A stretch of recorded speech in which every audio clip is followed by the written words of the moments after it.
This is the 25th episode of 500 Years of Ram Devotion.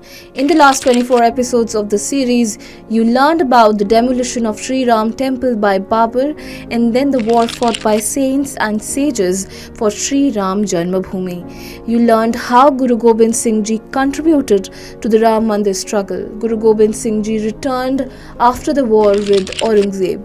Information is received from many sources of history that several days after this war, Islamic invader Aurangzeb again sent a huge army to remove Ram Chabutra, after which the Mughal army demolished the small temples built on the platform and made a pit.